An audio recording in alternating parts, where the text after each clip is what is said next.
अस्सलाम वालेकुम। Programme special talk में आऊँ आहियां फयाज़ कुरैशी। नाज़रीन, पाकिस्तान पीपल्स पार्टी जी सिंध में 15 साल हुकुमरानी रही है तो उते खे शदीद किस्म की तनक़ीद के मुंहुं ॾियणो पइजी रहियो आहे। पाकिस्तान पीपल्स पार्टी जी 15 साल जेका हुकुमरानी है उनमें जिते तनक़ीद थिए थी उते करप्शन जा बि इल्ज़ाम लॻनि था ऐं ख़ासि तौर ते सिंध में जेके चूंडूं थियूं आहिनि उन्हनि में दांदलीन ऐं अहिड़े हवाले सां जेके अमलदारनि जी मुक़ररी आहे उन्हनि जे मथां बि इल्ज़ाम लॻनि था त हो संदन हिमायत कनि था। अहिड़ी तरह सां जॾहिं हिन वक़्तु सिंध में निगरान हुकुमरानी जो जेको वजूद आहे उन ते बि आङुरियूं खॼनि थियूं त निगरान जेके हुकुमरान आहिनि उहे बि सिंध में जेके चूंडुनि जे हवाले सां जेको किरदारु अदा कनि था उन में जानिबदार किरदारु आहे। इन हवाले सां सिंध में जेके इताद जुड़ी रहिया आहिनि ख़ासि तौर ते 15 सालनि खां सिंध में ग्रैंड डेमोक्रेटिक अलायंस जेको पाकिस्तान पीपल्स पार्टी जो मुक़ाबिलो कंदो बि रहंदो पियो थो अचे ऐं अहिड़ी तरह सां हिन वक़्तु जेको GDA जो जेको इतिहाद आहे उन में ग्रैंड डेमोक्रेटिक अलायंस में उन में वुसत जे हवाले सां बि कोशिशूं थी रहियूं आहिनि। ख़ासि तौर ते नई जेका डेवलपमेंट थी आहे जंहिंमें जमियत उलमाए इस्लाम जेका सिंध में हुकूमत मुखालिफ़ जेका पाकिस्तान पीपल्स पार्टी जी 15 साल हुकुमरानी रही है उन हवाले सां किरदारु अदा करे रही है। अहिड़ी तरह सां जॾहिं माज़ीअ में हू पाकिस्तान पीपल्स पार्टी हुकूमत सां गॾु हुया पर हो बि नाला नज़र अची रहिया आहिनि। सिंध में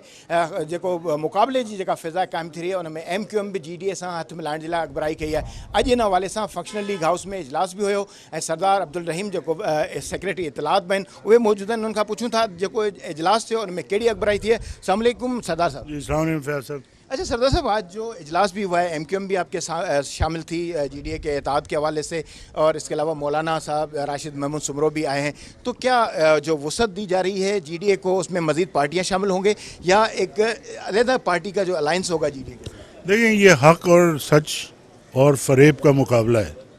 हम हक और सच पर हैं। हमारे साथ जो जमातें शामिल हो रही हैं वो सिर्फ इस बात पे शामिल हो रही हैं कि हम हक और सच पे हैं। और जो 15 साल से लोगों को फरेब दिया हुआ है जरदारी लीग ने, उसके ख़िलाफ़ लोग सफ़ार आज़मा हो रहे हैं। तो हम ये समझते हैं कि ये इत्तेहाद मज़ीद मजबूत होगा, इसमें और दीगर जमातें भी शामिल होंगी। GDA अस खुद 5 जमातों पर मुश्तमिल एक अलायंस है। अब MQM पाकिस्तान उसमें हो गई 6 और जमीयत उलमा इस्लाम हो गई 7। हम ये चाह रहे हैं कि ये 15-20 जमातों का इत्तेहाद इंशाअल्लाह कायम होगा और हम मुश्तरका तौर पर इलेक्शन लड़ेंगे और पीपल्स पार्टी को हम शिकस्त देंगे। ये बात मैं आपको याद दिला दूं कि अकेले भी GDA 2018 में जो इलेक्शन हमने लड़े थे, हम सेकंड लार्जेस्ट वोट गेटर हैं। हमने MQM और PTI से ज़्यादा वोट लिए थे। तो हमारी ऐसा नहीं है कि हम कोई नई पार्टी आई हैं या नया अलायंस है। हमारे रूट्स हैं लोगों में, हमें लोग पसंद करते हैं और उन्होंने हमें वोट दिए हैं। तो इंशाल्लाह इस इत्तेहाद के साथ पीपल्स पार्टी आपको कहीं नज़र नहीं आएगी इंशाल्लाह। अच्छा, एक इत्तेहाद की ज़ाहिर बातचीत चल रही है तो उसमें MQM भी ज़ाहिर शामिल होने जा रही है। इसी तरह ज़ाहिर मौलाना साहब राशिद महमूद सुमरो भी आए हैं। तो ये एक परसेप्शन होता है कि पीपल्स पार्टी के साथ इत्तेहाद में JUI भी रही है और MQM भी रही है। सिंध का इक़्तिदार हो या वफाक का इक़्तिदार हो, हालिया 16 महीने वफाक में इत्तेहादी हुकूमत का JUI भी हिस्सा रही है। तो कुछ थोड़ा सा एक शक पैदा होता है कि ये पार्टियां फिर दोगा दे जाएंगी और फिर ये होता है कि मखसूस एक इलाके होते हैं जहाँ तक वो महदूद होते फिर मद्दे मुकाबिल भी हो जाते हैं, फिर इख्तलाफात का मामला भी हो जाता है। तो इस हवाले से कोई पेशरफ्त की है? हालांकि अगर देखा जाए जिस तरह प्रेस कॉन्फ्रेंस में भी मौलाना साहब ने कहा कि जो अपोजिशन जमायतों का वोट है वो पीपल्स पार्टी से भी ज़्यादा है, तो इस तरह की जो खदशात हैं उनके खात्मे के हवाले से कोई पेशरफ्त नहीं, देखें, हमें कोई खदशा नहीं है। हमें पूरा एतमाद है तमाम जमातों पर जो हमारे साथ हैं। जो 5 जमातें GDA में हैं वो 2018 में भी थी। ये पहला अलायंस है जो कि इलेक्शन टू इलेक्शन चल गया। इससे पहले इलेक्शन में अलायंस बनते थे, जब इलेक्शन हो जाते थे तो अलायंस टूट जाते थे। ये पहला अलायंस है जो मजबूती के साथ एक पॉलिटिकल पार्टी की शक्ल इख्तियार कर रहा है।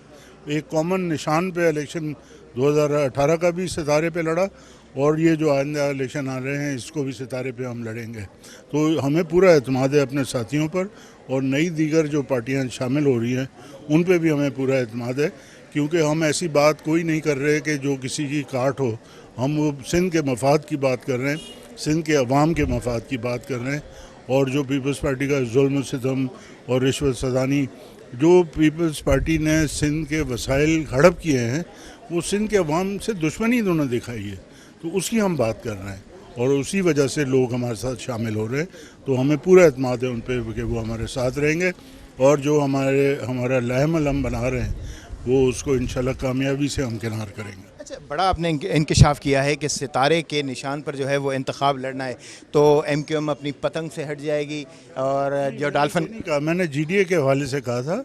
अब ये आइंदा हम बैठ के बात करेंगे तो हो सकता है इसमें कोई ऐसी पेशरफ्त भी हो जाए, लेकिन अभी कोई ऐसा फैसला नहीं हुआ है कि हम कौन सा कॉमन हम निशान लेंगे। निगरान हुकूमत के तौर पर वज़ीर आला सिंध के नाम पर मुतफिक भी थी और उन्होंने as a position leader Rana Ansar की तवस से उन्हें वोट भी किया। ज़ाहिर है उन्होंने इतफ़ाक़ किया जब भी वो वज़ीर आला सिंध बने। तो अब उनकी कारकर्दगी के हवाले से तनकीद जो है वो की जा रही है, उन्हें तनकीद का निशाना बनाया जा रहा है। समझते हैं कि जस्टिस रिटायर्ड मकबूल बाकर पीपल्स पार्टी के लिए रोल प्ले कर रहे हैं? नहीं, देखें, वो सिर्फ एमक्यूएम की रजामंदी नहीं थी, एमक्यूएम ने हमसे मशावरत की थी और हमने कहा था हाँ बिल्कुल हमारी बहन राना साहिबा जो हैं सपोर्ट कर रहे हैं वो, क्योंकि एक्स चीफ जस्टिस भी रह चुके हैं, जज हैं, तो हम ये समझते थे कि वो मुनसिफाना तरीके से एडमिनिस्ट्रेशन चलाएंगे। लेकिन पीपल्स पार्टी ने जो सिस्टम राइज किया हुआ है ना, जो सिस्टम कहते हैं जिसको, सिस्टम, हाँ, तो वो सिस्टम इतना ज़्यादा मजबूत और हावी है कि राना मकबूल जैसे शख्स को भी उन्होंने अपने लपेट में ले लिया है और वही करप्शन का सिस्टम जो है आज भी चल रहा है, वही उसके बेनिफिशरी हैं जो फ़ायदा उठाते हैं उससे, जिनके पेटों में, जो तिजोरियों में सिंध के पैसे जो हैं गरीबों के वो जा रहे हैं, वो आज भी राइज है। तो हमारा एतराज़ जो है मकबूल बाकर साहब पे यही है कि वो इसको रेजिस्ट नहीं कर रहे, उनको चाहिए कि रेजिस्ट करें। अगर मेरा जैसा आदमी होता हो, अगर मैं रेजिस्ट नहीं कर सकता तो मैं रिज़ाइन कर देता। तो इनको चाहिए कि सीरियसली उसको रेजिस्ट करें और सिस्टम को तोड़ने की कोशिश करें। जस्टिस रिटायर्ड मकबूल बाकर का ये भी जुमला था कि अगर 3 महीने के अंदर इंतखाबात नहीं होंगे तो वो चले जाएंगे घर। तो 1.5-2 महीने तो गुजर चुके हैं, समझते हैं कि इंतखाबात में भी देर हो रही है, तो वो चले तो नहीं जाएंगे आपके मुताबिक? अब ये तो जस्टिस मकबूल बाकर साहब पे डिपेंड करता है कि वो 3 महीने के बाद क्या करते हैं और कोई जस्टिफिकेशन ढूंढते हैं कि क्यों वो जो है नहीं जा रहे। बहरहाल ये उनकी सवाबदीद है, वो जाने और उनके वादे जाने। हम तो उनकी कार्रवाई पे, उनके अमल पे हमने नज़र रखी भी है और जो चीज़ हमारे सामने गलत आ रही है तो हम उसको गलत कहने पे हक बजाने पे। अच्छा, जस्टिस रिटायर्ड मकबूल बाकर से हट के थोड़ा ये भी है सवाल कि जो अफसरान हैं उनके तबादलों का मुतालबा मुसलसल जारी था, बड़े पैमाने पर रीशफलिंग भी हुई, मगर अब जो आपकी प्रेस कॉन्फ्रेंस है उसमें ये मुतालबा आया है कि अफसरान जो हैं उनकी सिर्फ अखाड़ पछाड़ की गई है, उन्हें इधर से उधर लगाया गया है, मगर अफसरान वही हैं। तो उन अफसरान के ऊपर खदशात बरकरार हैं, वही अफसरान जो सिंध में काम करते थे वो सिंध में क्या चाहते हैं कि उन्हें सिंध बदर किया जाना चाहिए या नए जो आएंगे वो शफाफ इंतखाबात? देखें, हमने जब चीफ कमिश्नर साहब से, इलेक्शन कमिश्नर साहब से हमारी मुलाकात हुई थी तो हमने उनसे यही तजवीज़ दी थी कि वो इलेक्शन कमीशन के अफराद को लगाएं, जुडिशरी के अफराद को लगाएं और अगर नहीं मिलते, पूरे नहीं होते तो वो दूसरे सूबों से लोग मंगवाएं और अगर फिर भी पूरे नहीं होते तो वो, ये कॉन्स्टिट्यूशन में प्रोविज़न मौजूद है, रूल्स में प्रोविज़न मौजूद है कि वो नए लोग जो हैं अपॉइंट करें इस काम के लिए सिर्फ। सिंध का लेकिन ऐसा कुछ नहीं हुआ, उन्होंने एक डिस्ट्रिक्ट से उठा के दूसरे डिस्ट्रिक्ट में डाल दिया, उस डिस्ट्रिक्ट से उठा के उन्हीं करप्ट लोगों को जो कि पीपल्स पार्टी के जो एहलकार थे उनको ही लगाया। अब चीफ मिनिस्टर हाउस में आज भी वही लोग बैठे हैं जो मुराद अली शाह के एहलकार थे। तो ऐसी सूरत में हम नहीं समझते कि कोई सीरियसली कोई ऐसा इकदाम उठाया गया है कि इलेक्शन को शफाफ करने के लिए पीपल्स पार्टी के अफसरान से छुटकारा हासिल करें। क्या ये कहा जा सकता है कि वज़ीर आला हाउस पीपल्स पार्टी का सेल बना हुआ इलेक्शन में काम करेगा? तो हमने तो यही कहा कि ये पीपल्स पार्टी की पीपल्स सेक्रेटेरिएट ज़्यादा है और चीफ मिनिस्टर हाउस कम है। अच्छा, सिंध काबीना में मुख्तलिफ वज़रा भी हैं। यूनुस डागा के हवाले से बातचीत की गई कि उनसे जो है वो महकमा वापस लिया गया, तो यूनुस डागा पर एतमाद है, दीगर जो काबीना के अरकान हैं समझते हैं वो पीपल्स पार्टी प्रो हैं? देखिए, हमें तो चीफ मिनिस्टर पे एतमाद था ना, ये चीफ मिनिस्टर का प्रोरोगेटिव है कि वो किसको बनाते हैं, ठीक है। लेकिन अगर वो सही तरह से चलते तो हमें चीफ मिनिस्टर पे भी एतमाद रहता और उनके मिनिस्टर्स पे भी रहता। ये बात समझ में ही नहीं आती कि यूनुस डागा को वज़ीर बना के उसका महकमा क्यों लिया गया। जबकि 15 साल की जो बेईमानियाँ हैं, 15 साल की जो बदउनवानियाँ हैं, वो ज़ाहिर फाइनेंस डिपार्टमेंट की अगर खोज लगाई जाएगी तो उससे ज़ाहिर हो जाएंगे, अगर उसका ऑडिट किया जाएगा उससे ज़ाहिर हो जाएगा। तो ये यूनुस दागा को हटाने का मकसद शायद यही है कि उसको छुपाया जाए जो कि इनकी बदउनवानियाँ हैं। तो इस पे हमने सवाल जो है वो उठाया है और जवाब के हम मुंतज़र रहेंगे। यूनुस दागा की जहाँ तक बात है तो हमें तो वज़ीर आला पे एतमाद था और ज़ाहिर है कि हमें यूनुस दागा पे भी एतमाद था। हमने ख़ुद चीफ मिनिस्टर के तौर पर उनका नाम जो है पेश किया था, हमारी मुश्तरका MQM के साथ जो मुशावरत थी, तो हमें उन पर एतमाद है। तो लेकिन हमें ये बात समझ में नहीं आई कि कुछ दिनों बाद ही उनका महकमा वापस क्यों ले लिया फाइनेंस का। तो हम ये समझते हैं कि जो 15 साल की बदउनवानियाँ हैं और बेईमानियाँ हैं, उसका सुराग जो है वो फाइनेंस डिपार्टमेंट से मिल सकता है। और यूनुस दागा जैसा एक शरीफ और जो है वो ऑनेस्ट अफसर वो अगर रहेगा वज़ीर के तौर पर, तो वो बदउनवानियाँ जो हैं वो ज़ाहिर हो जाएंगी।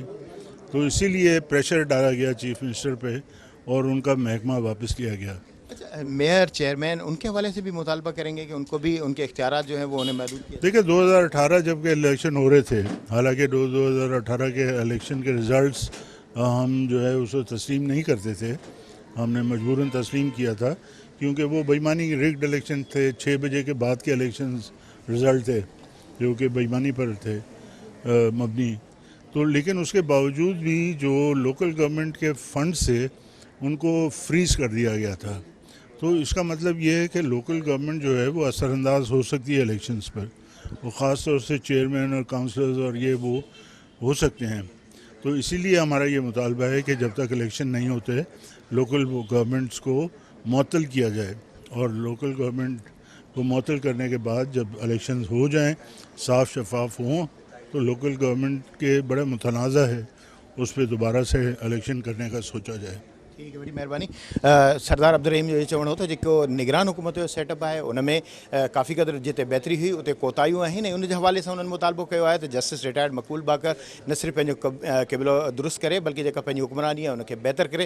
अहिड़ी तरह सां जेके मकानी हुकूमत जा जेके चूंडियल नुमाइंदा आहिनि, मेयर चेयरमैन, उन्हनि जा जेके इख्तियार आहिनि उहे बि जेके ईंदड़ चूंडुनि खे मुतनाज़ा बनाए सघनि था। त ज़रूरी आहे त उन्हनि खे बि जेको महदूद कयो वञे जीअं मुश्किलूं ख़तमु थियनि। जी असां सां गॾु हिन वक़्तु मौजूदु आहिनि मौलाना राशिद महमूद सुमरो, जमियत उलमा इस्लाम सिंध जा न सिर्फ अगवान आहिनि बल्कि सिंध में जेका पाकिस्तान पीपल्स पार्टी जो मुखालिफ़ इतिहाद जुड़ी रहियो आहे, GDA मौजूदु बि आहे। उन सां गॾु जेको इतिहाद जेको उनखे वुसअत ॾिनी पई थी वञे, उन सां गॾु शिराकत बि थी रही आहे। MQM हुजे या ॿियूं पार्टियूं हुजनि, उहो GDA सां मिली रहियूं आहिनि। सिंध में पाकिस्तान पीपल्स पार्टी खे टफ टाइम ॾियण जे हवाले सां तयारियूं थी रहियूं आहिनि। त हिन हवाले सां अॼु गॾियल इजलास बि जिते हुयो उते मौलाना राशिद साहब मौजूदु आहे, उनखां पुछंदा मौलाना साहब अॼु गॾियल इजलास हुयो, छा था सम्झो, छा हिकमत अमली आहे, छा करणु वञो पिया था हिन ॾींहुं? ॾिसो, सभ खां पहिरियां त इहो त 2002, 2008, 2013, 2018 जा इलेक्शन नताइज जेकॾहिं तव्हां खणी ॾिसो त पूरे सूबे सिंध में जेका हुकुमरान जमात रही आहे उन जो मुखालिफ़ वोट भारी रहियो आहे। लेकिन बदकिस्मती सां अवाम खे उहो मैंडेट इन जे करे न मिली सघियो जो जमातूं पाण में तक़सीम रहियूं।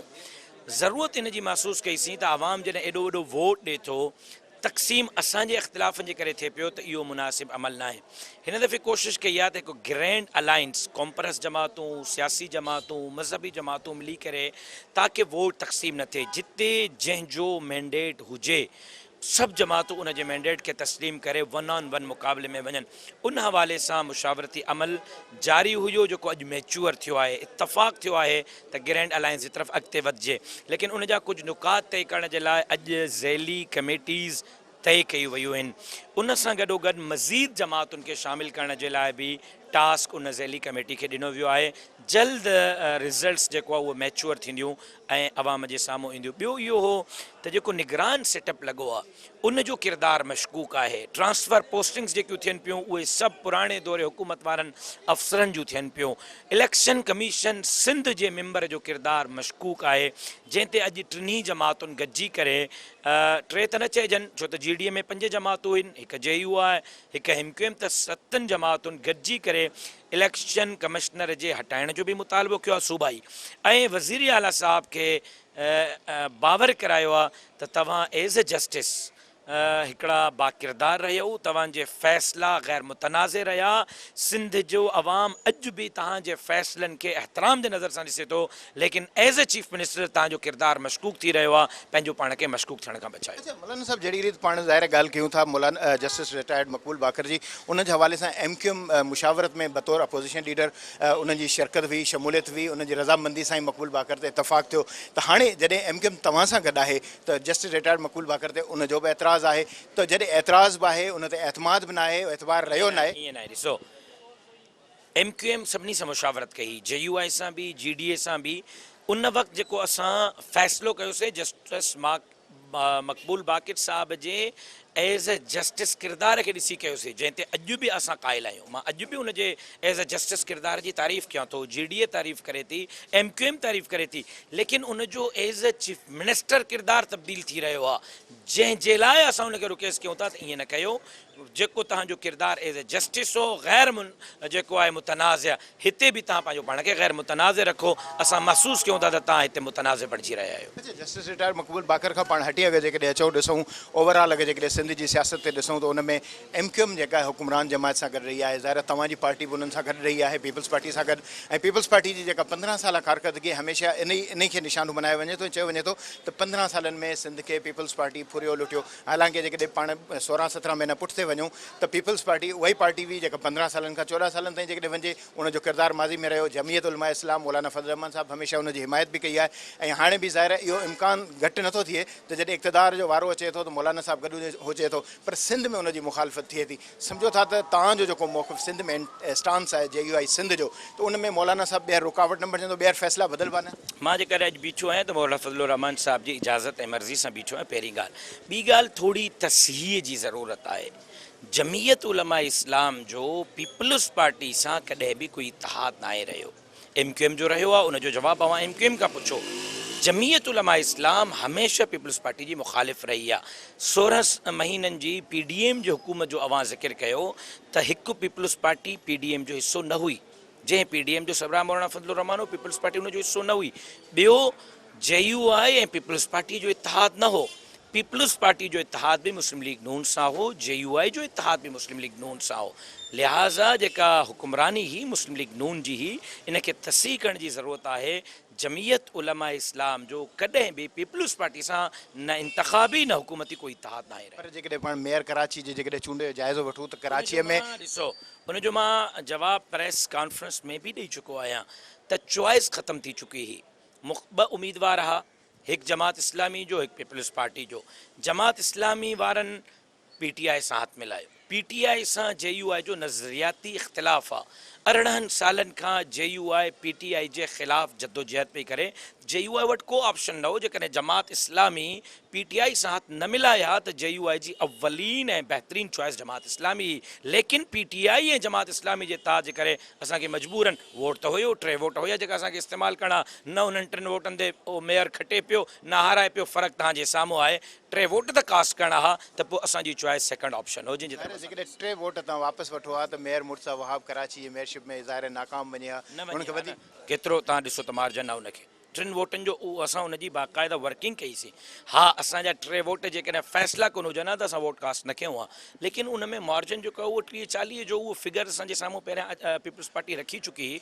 तव्हां ॾिठो 40-45 वोटनि जो जेको आहे फ़र्क़ु रहियो आहे इहो वॾो फ़र्क़ु हो 3 वोट उन में अहमियत न पिया रखनि। सिंध में सम्झो था त ईंदड़ ॾींहंनि में जेको मदे मुक़ाबिल पीपल्स पार्टी हूंदी उहा बि दावा करे थी त हाणे 100 खां वधीक असां सीटूं खणंदासीं त सम्झो था त पीपल्स पार्टी पंहिंजे 100 जो जेको टारगेट जेको मुक़ररु पहिरीं बि खयो हुयो उनखां वधीक जी ॻाल्हि करे थी त उनखे नाकाम बणाईंदो केतिरे क़दुरु उमेद आहे त पीपल्स पार्टी नाकाम जेका सिंध असेंबली गुज़री आहे उनखे खणी ॾिसो न उन सिंध असेंबलीअ में पीपल्स पार्टी जे मदे मुक़ाबिल सिर्फ़ु 12 MPs जी ज़रूरत हुई जेका असेंबली गुज़री आहे 12 MPs जेकॾहिं अपोज़िशन जे पलड़े में वेहनि पिया त पीपल्स पार्टी जो इक़्तिदार ख़तमु हो त हाणे जेका वर्किंग थिए पई उहा इन ते ई थिए पई त 12 न 20 MPs जो इज़ाफ़ो हेॾे थिए त नताइज चेंज थी वेंदा। सिंध में जेके वधीक जेका तव्हां चाहियो पिया त क़ौम परस्तनि सां बि ॻाल्हियूं ॿोलियूं कयूं ऐं ज़ाहिर सिंध अमन मार्च जी बि तव्हां ॻाल्हि कई त उन हवाले सां कहिड़ी पेशरफ़्त आहे उहे इतिहादी जेके तव्हां गॾु करणु चाहियो पिया उहे बि चूंडुनि में GDA ऐं तव्हां सभु गॾु हूंदव।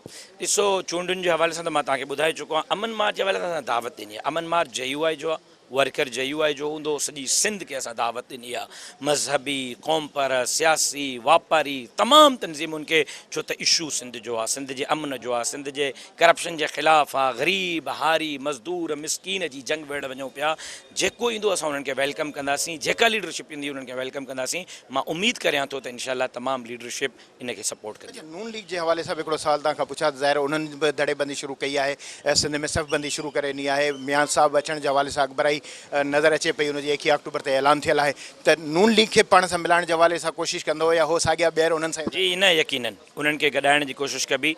नून लीग अञा ताईं राब्ते में न आहे, इन जे करे अॼु असां पंहिंजे प्रेस जे ज़रिए नून लीग ऐं ॿियनि कॉम्परस जमातुनि खे जेकियूं GDA में शामिल न आहिनि उन्हनि खे बि दावत बि ॾिनी आहे ऐं बाज़ाब्तो तौर ते डेलीगेशन उन्हनि ॾे वेंदो, उन्हनि सां मुज़ाकरात। हिन वक़्तु कहिड़ा जेके कॉम्प्रेस अॻुवान जिन सां तव्हां राब्तो कयो आहे? उन्हनि जो जमातूं त ॾिसो, अयाज़ लतीफ़ पलीजो साहब ऐं साईं जलाल महमूद शाह साहब उहे GDA जो हिसो आहिनि।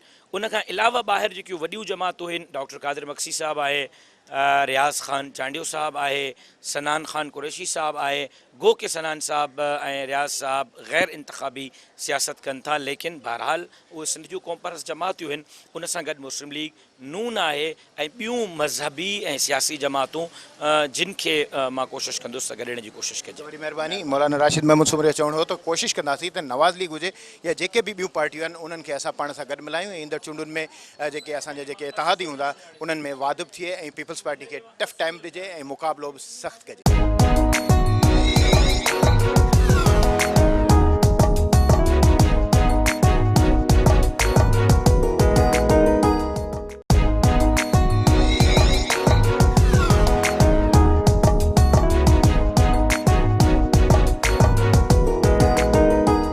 Welcome back. जहिड़ी रीत पाण ॻाल्हि ॿोल कईसीं थिए त सिंध में पाकिस्तान पीपल्स पार्टी खे ईंदड़ चूंडुनि में जेका टफ टाइम ॾियण जे हवाले सां हिकमत अमली मुरतब थिए पई, लॻे थो ईंदड़ चूंडुनि में जिते GDA सां गॾु मुख़्तलिफ़ जेके पार्टियूं गॾु थी रहियूं आहिनि त हिकिड़ो ग्रैंड डेमोक्रेटिक अलायंस वांगुरु हिकिड़ो वॾो जेको इन खां वधीक जेको ग्रैंड जेको आहे उहो इताद जुड़ंदो। त इन हवाले सां अॼु MQM ऐं JUI समेत ॿिया जेके पार्टियूं हुयूं उन्हनि जा अॻुवान बि जेके आहिनि उहे बि जेका GDA जो जेको इजलास हुयो उन में उन्हनि शिरकत कई आहे ऐं हिकमत अमली जेका तरतीब ॾियण जे हवाले सां फ़ैसिलो कई आहे। त इन हवाले सां असां गॾु मौजूदु आहे हिते GDA जे general secretary doctor Safdar Abbasi, उन सां ॻाल्हि ॿोल कयूं था। डॉक्टर साहब अस्सलाम वालेकुम। वालेकुम सलाम।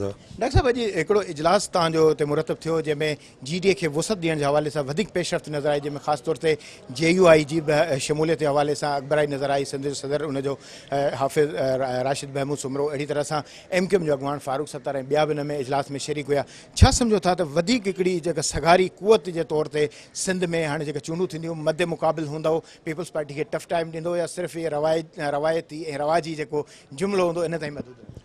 ॾिसो, तव्हां हिन सॼे तनाज़ुर में जीअं सिंध जी सियासत खे ॾिसो त गुज़िश्ता 5-6 महीननि खां 5-6 महीना अॻु में जॾहिं अञा असेंबलियूं क़ाइमु हुयूं त इहो टेकन फॉर ग्रांटेड ॼणो हुयो त वाह ज़रदारी साहिब जो को मुक़ाबिलो कोन्हे ऐं सिंध त वरी बि उन्हनि खे मिलंदी ऐं सिंध उहे वरी खटंदा। त असां जेको आहे सो ग्रैंड डेमोक्रेटिक अलायंस 2017 में ठहियो। पहिरें त इहे ॻाल्हि हुई त सिंध में को बि अलायंस जेको आहे सो इलेक्शन खां पोइ इंटैक्ट न रहियो, उहो सभु ख़तमु थी वेंदा हुआ।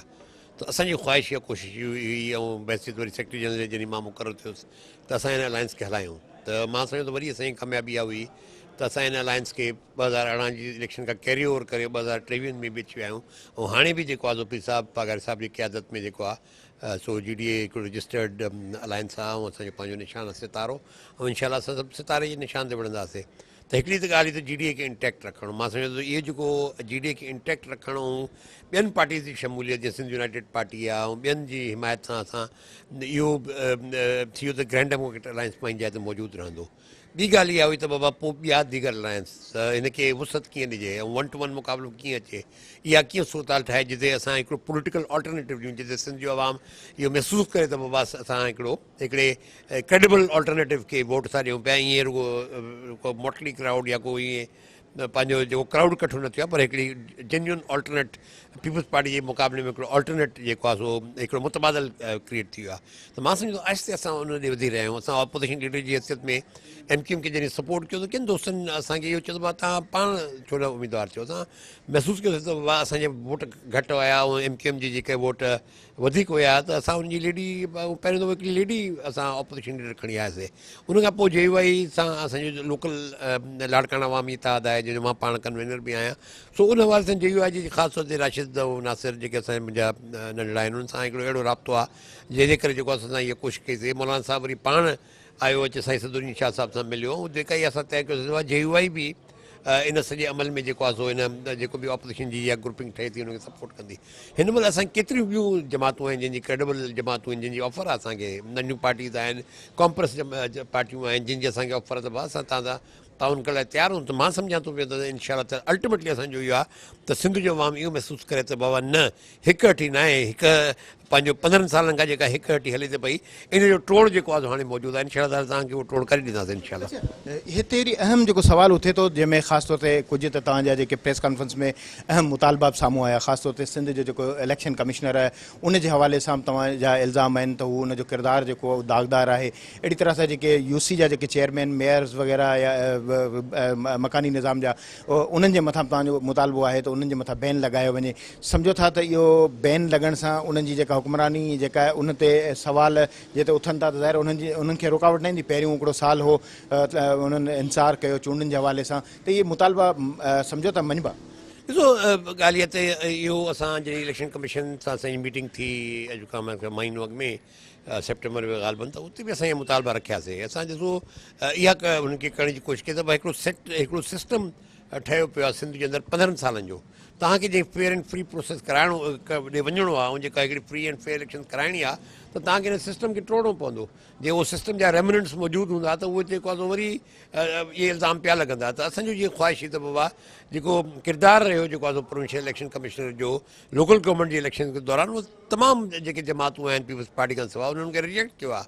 जेके माण्हू मुख़्तलिफ़ ज़िलनि में विढ़नि पिया उन्हनि महसूसु कयो त बाबा हुते बाक़ाइदा हिकिड़ी मुनज़म अंदाज़ में जेको आहे सो पंहिंजो उन सॼी रिगिंग करे जेको आहे सो उन बल्दियाती निज़ाम क्रिएट कयो आहे। त हाणे जॾहिं असां बल्दियाती निज़ाम जी सस्पेंशन जी ॻाल्हि कयूं था पिया त ॻाल्हि त साफ़ थी वई। इहे सभु मेयर डिप्टी चेयरमैन ऐं डिप्टी मेयर ऐं चेयरमैन इहे सभु वेठा बिलावर हाउस पे कल्ह, त उन सां ख़बर पइजी वई त बाबा उन्हनि जो काॾे रुख आहे ऐं कीअं आहे। जे हू हिकिड़ी न्यूट्रल जे कुर्सी ते वेही पंहिंजो कमु कनि त पोइ में बि हिकिड़ी ॿी सोच हूंदी। पर जॾहिं असां महसूसु कयूं था पिया त इन्हनि सॼी मशीनरी खे हाणे इस्तेमालु कयो वेंदो जेको आहे हिकिड़ी इलेक्शन खे रिक करण लाइ, पोइ असांजो मुतालबो जाइज़ आहे। असां ॿिन्ही मुतालबनि ते क़ाइमु आहियूं त प्रोविंशियल इलेक्शन कमिश्नर मौजूदा प्रोविंशियल इलेक्शन कमिश्नर जी मौजूदगी में सिंध में फेयर इलेक्शन जी गुंजाइश कोन्हे का। ऐं जंहिं बल्दियाती जेके इदारा आहिनि उनखे तव्हां सस्पेंड न कयो त इहे पोइ हिकु पार्टी जा इदारा आहिनि, पोइ उहो पार्टी उनखे इस्तेमालु करे सघे। डॉक्टर साहब MQM या JUI जे हवाले सां इहा ॻाल्हि हमेशह रहंदी आहे त हू हमेशह मर्कज़ जे इक़्तदार वारी पार्टी सां रहंदा आया आहिनि। त सम्झो था त हाणे मर्कज़ में तब्दीली नज़र अचे पई, पीपल्स पार्टी मर्कज़ में हूंदी आहे त JUI बि ओॾां हूंदी आहे, MQM बि हुन पासे हूंदी आहे, जेकॾहिं नून लीग हूंदी आहे त इहे पार्टी वरी हुन पासे हूंदियूं आहिनि, मौलाना साहिबु हूंदो आहे। पर हिन वक़्तु अहिड़े अंदाज़ सां नज़र अचे पियो जहिड़ी रीति पीर सदुद्दीन शाह राशदी या यूनुस साईं जिन उन्हनि बि शायदि इहा ॻाल्हि कई त कुले तां जेकॾहिं झिरकणी हटी वञे त पोइ कुझु तब्दीली नज़र अचे। सम्झो था अहिड़ो कुझु माहौल नज़र अचे? ॾिसो हाणे मां हिकिड़ी ॻाल्हि चवंदुसि त जेका फेडरल गवर्नमेंट आहे उन महिल उन जा फ़ैसिला जेको आहे सो मां हिन महिल फ्रैंकली नथो चई सघां। पर तव्हां जे ॾिठो हूंदो त जॾहिं असां पंहिंजो ऑपोज़िशन जॾहिं ठही हिते त उन में असां टे जमातूं वेठा, PTI बि वेठी, MQM बि वेठी, पंहिंजो GDA बि वेठी। मथे जेको आहे PTI ऐं GDA जो अलायंस हुयो, पंहिंजो MQM बि हुन में शामिल हुई। पोइ GDA PTI छॾे वई पार्लियामेंट खे, GDA जा 3 मेंबर वेठा रहिया। असां सम्झूं था त PTI जी वॾे में वॾी ग़लती जेका हुई उहा क़ौमी असेंबली खे छॾिणो हुयो। मां सम्झां थो जे ख़ान साहिब इहो फ़ैसिलो न करे हा त ख़ान साहिबु शायदि हीअं हिन पोज़ीशन में PTI न हुजे हा। उनजे करे जेको आहे सॼो क्राइसिस पैदा थियो। उनजे करे ई असांजी PTI सां जेको अलायंस टुटो, छा आहे की असां महसूसु कयोसीं त जेको बि पार्लियामेंट्री फोरम आहे उनखे कॾहिं न छॾणु खपे। तव्हां किथे बि वेठा आहियो त पार्लियामेंट्री फोरम तव्हांजो हुते। सिंध में तव्हां ॾिसो था पिया त पोइ बि सॼी जेको टेन्यूर रहियो 5 साल, त असां 3 जमातूं जेको आहे ऑपोज़िशन में वेठासीं। को जमात जेको आहे हुकूमत में न वई त असां जेको आहे उनखे पंहिंजो ऑपोज़िशन जो किरदारु अदा कयोसीं।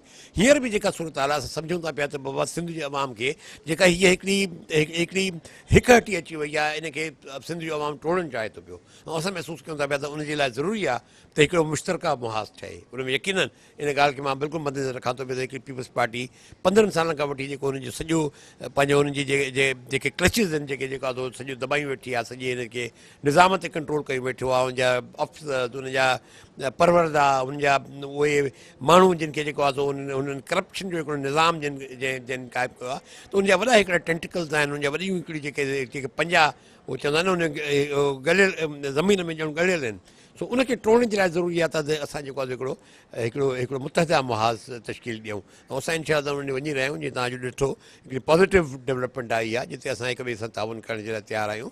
यकीननि सियासी हवाले सां इख़्तिलाफ़ बि हूंदा आहिनि, हर शइ ते जेको शायदि असां मुतफ़िक़ बि न हुजूं, पर इन ॻाल्हि ते असां ज़रूरु मुतफ़िक़ आहियूं त सिंध जे अंदरि हिन महिल ज़रूरी आहे 15 सालनि जे हिन इक़्तिदार खे जीअं हिन सितम ज़रीफ़ीअ जेको हीअ लूटमार जो जेको निज़ाम आहे त इनखे ख़तमु न कयो वियो त पोइ सिंध जेको आहे सो अॻिते हली हिकिड़ी तबाही जे दहाणे ते पहुची वेंदी। वॾी महिरबानी सफ़दर अब्बासी साहिब जो चवणो त अगरि जेकॾहिं हीउ लुटमार जो जेको 15 सालनि जो जेको निज़ाम आहे, अगरि जेकॾहिं हुनखे बरक़रार रखियो वियो, ॿीहर अगरि जेकॾहिं अहिड़े क़िस्म जी हुकुमरानी क़ाइमु रही त ज़ाहिर उमीदूं ख़तमु थियनि थियूं। त उमीदूं ख़तमु थियूं त ज़ाहिर मुख़्तलिफ़ मनफ़ी जेके असरात आहिनि उहे मुरतब थियनि था। ऐं संदन सोच इहा आहे त ॿीहर जेको बर्बादी ऐं तबाही जो निज़ाम पैदा थींदो। ज़ाहिर पाकिस्तान पीपल्स पार्टी मदे मुक़ाबिल आहे, उहा बि न चाहींदी त मैदान छॾिजे, ज़ाहिर मुक़ाबिलो कंदी ऐं उहो ॿीहर पंहिंजे इक़्तिदार जे हुसूल जे लाइ कोशिशि कंदी। GDA जा ॿिया ॻुण बि आहिनि, उन्हनि सां बि ॻाल्हि ॿोल कयूं था। ॾिसूं हसनैन मिर्ज़ा मौजूदु आहे, संदसि छा चवणु। सिंध में बदतरीन हुकुमरानी जे ख़िलाफ़ जिते पाकिस्तान पीपल्स पार्टी जो माज़ी रहियो आहे, उते अपोज़िशन बि मुतफ़िक़ आहे। ऐं संदसि चवणु आहे त टफ टाइम जे हवाले सां खेनि मुंहुं ॾियणो पवंदो ऐं मुक़ाबिलो कंदासीं, छाकाणि जो सिंध में अपोज़िशन जो जेको वोट आहे, हुकुमरान बणजण जेका जमायत आहे उनखां वधीक आहे। सिर्फ़ु ऐं सिर्फ़ु जेको मक़सदु इहो आहे त अपोज़िशन जो जेकॾहिं वोट गॾु थिए त हुकुमरान जेका माज़ी जी जेका पार्टी हुई पीपल्स पार्टी, उनखे हाराए सघिजे थो। त हिन हवाले सां अकबर आइब जारी आहे। हसनैन मिर्ज़ा सां गॾु मौजूदु आहे। हसनैन साहिबु अस्सलाम वालेकुम।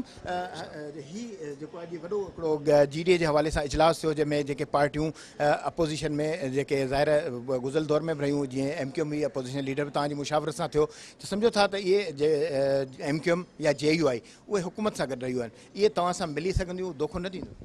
बिस्मिल्लाहिर्रहमानिर्रहीम। ॻाल्हि इहा आहे की सिंध जे पब्लिक जो पल्स, सिंध जी आवाम जो शऊर, हुनजी हिकिड़ो वॾी हिकिड़ी तारीख़ आहे। ऐं पब्लिक जो मूड, पब्लिक जो सेंटिमेंट, उहो हर सियासी माण्हू उहो फील करे थो पियो। 15 साल जी हुकुमरानी जी रिज़ल्ट इहा आहे कि 60% असांजी आबादी आहे जंहिंखे साफ़ पीअण जो पाणी मुयसरु आहे। 15 सालनि जी हुकुमरानी जी रिज़ल्ट इहा आहे कि सिंध जी 16% बेनज़ीरूं, 16% असांजी ख़वातीन तालीमी याफ़्ता आहिनि, बाक़ी ला तालीम आहिनि। असांजे हेल्थ डिपार्टमेंट जी छा हालात आहिनि त हॉस्पिटल्स बदकिस्मती सां कोस घर जो ॾियनि थियूं पियूं। असांजे रोडनि जो, रस्तनि जो, लॉ एंड ऑर्डर जो, सिविक एडमिनिस्ट्रेशन जो सॼो हाल बेहाल हिन गुज़िश्ता पाकिस्तान पीपल्स पार्टी जी 15 साल हुकुमरानी कयो आहे। त हाणे इहो आई बिलीव कि सिंध जो शऊर, सिंध जे पब्लिक जो वोटर जी डिमांड आहे जेको सभु पॉलिटिकल फोर्सिस खे हिन ॻाल्हि ते काहिल करे थी पई कि हिक ॿिए सां गॾु वेही करे ऐं हिकिड़ी मुश्तरका हिकमत अमली असीं जोड़ियूं, जंहिंमें सिंध जे मसइलनि जो कुझु मुदावो थी सघे। अच्छा, मसइलनि जे मुदावे जी ॻाल्हि कजे थी, पर पाकिस्तान पीपल्स पार्टी जेके मुख़ालिफ़ माण्हू उन्हनि खे तोड़ फोड़ जो सिलसिलो बि जारी रखे थी। ख़ासि तौर ते जेकॾहिं पाण ताज़ो ई विजट में ॾिसूं, गौस बख्श मेहर साहिबु, उनजो पुटु शहरियार मेहर साहिबु, उन्हनि खे पाकिस्तान पीपल्स पार्टी तव्हां खां तोड़े अलॻि करे वई। अहिड़ी तरह सां मुख़्तलिफ़ माण्हू, मेहताब अकबर राशिदी जो नालो वठिजे, जाम मदद अली जो नालो वठे, मुख़्तलिफ़ माण्हू जेके तव्हांजी पार्टी खां अलॻि थिया। त ज़ाहिर हिन वक़्तु ज़ाहिर GDA में तव्हां पीपल्स पार्टी में आया ऐं तव्हां जे हवाले सां बि ॻाल्हियूं थींदियूं आहिनि त मिर्ज़ा फैमिली वापसि पीपल्स पार्टी में वेंदी, पघार जो साथ छॾे ॾींदो, तव्हां बि दोखो ॾींदो या इंटेक्ट रहंदो? साईं अल्हम्दुलिल्लाह जिते आहियूं असां राहूं ज़रूरु पीपल्स पार्टी सां जुदा कयूं जॾहिं पीपल्स पार्टी पंहिंजे इक़्तिदार जी उरूज ते हुई। को ज़ाती लालच में न, को उहिदो, को मनसब जो उहिदो जी लालच में न। इनफैक्ट सभु मनसब, मिनिस्ट्रियूं वग़ैरह छॾे करे डॉक्टर ज़ुल्फ़िकार मिर्ज़ा पाण इस्तीफ़ो ॾेई करे वापसि अवाम में वियो हो। सो आवाम जी रहनुमाई ही असांजो वाइदो आहे, वचन आहे। अल्हम्दुलिल्लाह हुन ते क़ाइमु ऐं दाइमु आहियूं। ऐं तव्हां ॾिसो था पिया कि हर ॾींहुं वधंदे अल्हम्दुलिल्लाह हिन आवाज़ में बाक़ी बि दोस्त पंहिंजी आवाज़ मिलाइनि था पिया। तोड़ फोड़ थींदी रहंदी आहे सियासत में। माज़ी जा दोस्त मुस्तक़बिल जा कॾहिं हरीफ़ थी था वञनि, कॾहिं हरीफ़ जेका आहिनि उहे दोस्त था थी वञनि। तव्हां इहो बि ॾिठो हूंदो कि ज़िलो घोटकी आहे जिते जाम मेहताब ॾहर साहिबु जी तरफ़ां बि अहिड़ो ऐलान आयो आहे कि हुननि पीपल्स पार्टी सां पंहिंजी राहूं जुदा करे GDA सां एडजस्टमेंट में अचनि था पिया। अहिड़ा वर्किंग असांजी लॻी पई आहे। तक़रीबन सिंध जे सभिनी ज़िलनि में तव्हां ईअं ॾिसंदव ईंदड़ ॾींहंनि में कि पीपल्स पार्टी ख़ुदि वॾे तोड़ फोड़ जी शिकार थियण वारी आहे, छो जे पब्लिक जो मैंडेट हुननि सां गॾु कोन्हे, पब्लिक जो सेंटिमेंट जेको आहे उहो हुननि सां गॾु कोन्हे ऐं इहो प्रेशर जेको बि चूंड विढ़ंदड़ उम्मीदवार पंहिंजे पाण खे सम्झे थो उहो ही प्रेशर ॾिसे पियो ऐं महसूसु करे थो पियो। जाम महताब ॾेर वारो वॾो इंकिशाफ़ कयो आहे, छा उहो जाम महताब जो तव्हां सां राब्ता आहिनि ऐं तव्हां सां बि इहो सवाल कयो तव्हां पीर पागार हिसाब सां वफ़ादारी कंदो या उन्हनि सां गदारी कंदो? साईं असीं बीठा आहियूं अल्हम्दुलिल्लाह ऐं कॾहिं बि पाण दोस्तनि खे ॾुखे टाइम में कोन्हे छॾियो ऐं इंशाल्लाह हींअर बि उहा रीत कोन कबी। पाण बीठा आहियूं पंहिंजे जेको हिकिड़ो एथिकल पोज़ीशन आहे, हिकिड़ी मॉरल असांजी पोज़ीशन आहे, इंशाल्लाह हुन ते क़ाइमु दाइमु रहंदासीं। अच्छा, राशिद शाह जे हवाले सां बि ॻाल्हि आहे त पीर साहिब जा चश्मे चिराग आहिनि ज़ाहिर उहे पीपल्स पार्टी सां राब्ते में? अहिड़ी का बि ॻाल्हि जी मूंखे इंफॉर्मेशन या नॉलेज कोन आहे। पीर साहिब पगारे सां डायरेक्टली राब्ते में हूंदा आहियूं, पार्टी जी क़यादत सां राब्ते में हूंदा आहियूं ऐं जेको कुझु बि थिए थो पियो GDA जे प्लेटफॉर्म सां उहो पीर साहिब पगारे जी ऐं हिदायत ऐं ख़्वाहिश जे मुताबिक़ पियो थिए। अच्छा, राशिद महमूद सुमरो सिंध अमन काफ़िले जे हवाले सां बि ऐलान कयो आहे, उन में भरपूर शिरकत कंदो, सम्झो था त इहो इलेक्शन काफ़िलो हूंदो या सिर्फ़ु सिंध ताईं सिंधी हक़नि ताईं ॻाल्हि? साईं हिकिड़ी त ॻाल्हि आहे, सिंध जे हक़नि जी ही ॻाल्हि उजागर कबी ऐं सिंध जे हक़नि जे ख़ातिर ई त असीं इलेक्शन में वञूं पिया। ठीकु आहे, वॾी महिरबानी। हसन मिर्ज़ा चवणो त हू सिंध जे हक़नि जे लाइ निकितल आहिनि ऐं सिंध जे हक़नि जे सूरत में हक़नि जे हासिलात जे लाइ काफ़िलनि जी सूरत में बि निकिरंदा ऐं गॾिजी निकिरंदा। न सिर्फ़ु संदन पीर पागारे सां जेको तालुक़ु आहे उन सां हू निभाईंदो। अहिड़े क़िस्म जूं जेके अफ़वाहूं आहिनि न सिर्फ़ु दम तोड़ींदियूं बल्कि हुननि जो जेको साथ आहे उहो साथ रहंदो ऐं न सिर्फ़ु GDA पाकिस्तान पीपल्स पार्टी जो मुक़ाबिलो कंदी बल्कि सख़्तु तरीन जेको टफ टाइम ॾींदासीं ऐं पाकिस्तान पीपल्स पार्टी खे ईंदड़ ॾींहंनि में ख़बर पइजी वेंदी त संदन केतिरा माण्हू जेके आहिनि उहे साण जुदा थी रहिया आहिनि। जहिड़ी रीति हसन ज़िक्र कयो त जाम महताब ॾहर जेको पाकिस्तान पीपल्स पार्टी खां रस्ता जुदा करण जे हवाले सां पंहिंजो बयानु ॾिनो आहे त वधीक जेके इशारा आहिनि उहे बि ईंदा। ॾिसजे त केरु जेको पाकिस्तान पीपल्स पार्टी सां नाता टोड़े थो ऐं GDA में शामिलु थिए थो ऐं मुक़ाबिलो केतिरे क़दुरु भारी रहे थो। एक ज़रदारी सपे भारी हाणे मथसि जेकॾहिं सियासत भारी पवे थी, सिंध जो इक़्तिदार छॾणो पए थो त इहे GDA जी महिनत हूंदी ऐं पीपल्स पार्टी खे वाक़ई मैदान छॾण जे लाइ GDA सां मुक़ाबिलो करिणो पवंदो। प्रोग्राम जो वक़्तु पुॼाणी थो पए थो, इजाज़त ॾींदा अला भाई।